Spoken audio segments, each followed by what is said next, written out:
This video is brought to you by America First Insight. Help support the growing conservative movement by becoming a member today. And if you want to support this channel, you can also use the code REAL when becoming a member. Thank you and enjoy the video.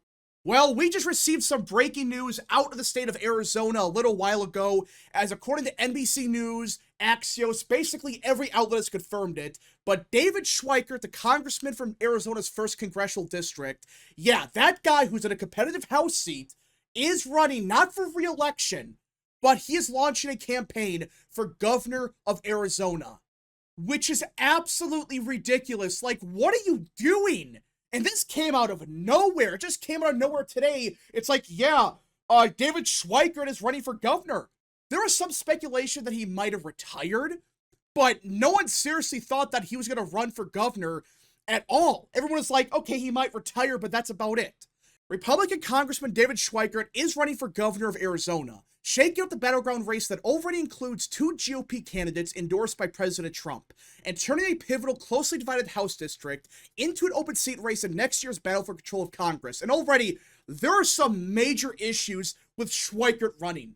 For starters, like NBC News mentions, Trump already endorsed 2 candidates.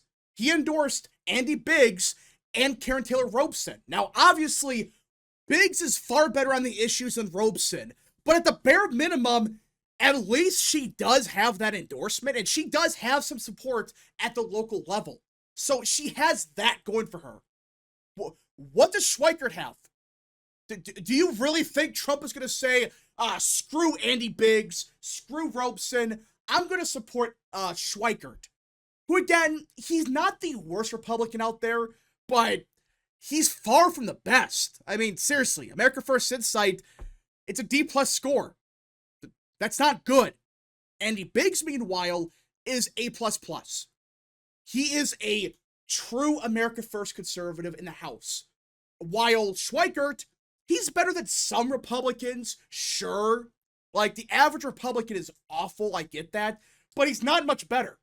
He's, like, slightly better, which is pathetic. That's the first issue. I don't see how he thinks he's going to win against not just one Trump candidate, but 2. But the second issue is, dude, you're in a competitive House seat. Why? Why run for governor when we need you more for the House? Did this guy just forget that in 2024, he only won his seat by just under 4%? Yeah, he outran Trump by like 0.7%, but this isn't Trump plus 20 or whatever. This is Trump plus 4, Trump plus 3. And more than likely, even without Schweikert running because he has some issues, I get that, more than likely, Republicans still hold on to the district by a couple points. But even then, why run for the seat? It's one thing if you were running for a statewide office where nobody else declared, that's one thing. But not only are you running for a seat that you have basically 0 chance in, you're not going to win that primary unless something so crazy happens that it's like a 0.1% chance of happening. But on top of that, you are screwing over your own party by pulling this crap. Again, Andy Biggs, he's in a Trump plus 20 seat. He's fantastic. He's going to be missed the House, but that's Trump plus 20. So we're not worried about that seat. Arizona 1st is a competitive seat. And even then, he's not that big of an overperformer. I mean, some people claim he is, he's such a big overperformer. Not really. Schweikert, he outran Trump by under 1% in 2024. Andy Biggs, meanwhile, actually did a little bit better than Schweikert did compared to what Trump did. So, why run for the seat? Or why run for governor? You're wasting everybody's time. In fact, you are hurting Republicans like Biggs. Because if you have this competitive primary that goes till the final day and then Biggs gets like 51% or whatever, that's going to hurt him in the general. This same crap happened in 2022 and in 2024.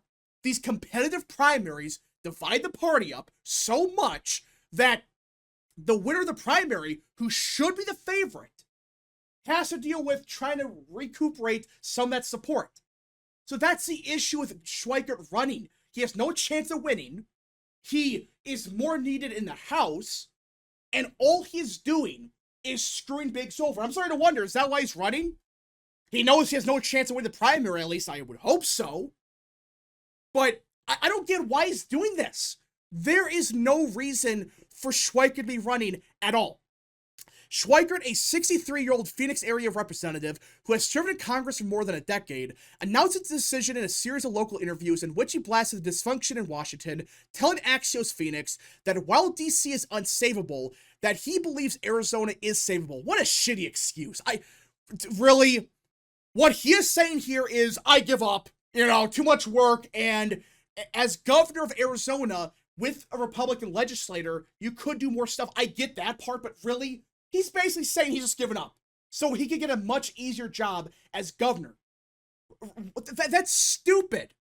We have a body that can't even pass appropriation bills, he said to the Arizona Republic. He added, in Arizona, I think you have the chance to actually bring in the changes, the technology, the modernization that would give us another decade of wage growth, some real prosperity. Yeah, because you have a real majority. Like, what does he think is going to happen? Yeah, if you have a 20-seat majority or whatever, yeah, it's going to be much easier than in the House and the Congress where you have like a 5-seat majority. You got to deal with Thomas Massey, MTG, Michael Lawler, Don Bacon. What do you think's going to happen? On top of that, Schweikert himself has had some stupid votes in the past that made Mike Johnson's job even harder. So I don't get this. I don't get what he's trying to do here. We have gone 4 cycles where it hasn't turned out well for us, and I believe I could flip that. Schweikert said in his interview with the Arizona Republic, really? Trump won by 5% last year. He crushed Harris in the state. And yes, Kari Lake did awful. We would have won if it was Mark Lamb. I get that. But at the same time, look at who ran for some of the Senate seats. In 2018, it was McSally. She was a shitty candidate. She was the establishment pick, and she got crushed. Same thing in 2020. So whose fault is that? Like, I don't know if he's actually implying it's Trump's fault, but the way you read what he's saying, he's like saying, oh, we've done so bad here in the last couple of cycles. Oh, who you implying is the problem, then? I mean, makes you really wonder. Is he trying to say that Trump's issue? That Republicans like McSally shit the bed? Really? I understand the Kari Lake thing, that's one thing, but how can you blame Trump for McSally when that was Doug Ducey's fault? He was the one that picked her not once, but twice for those Senate seats. And it was a disaster both times.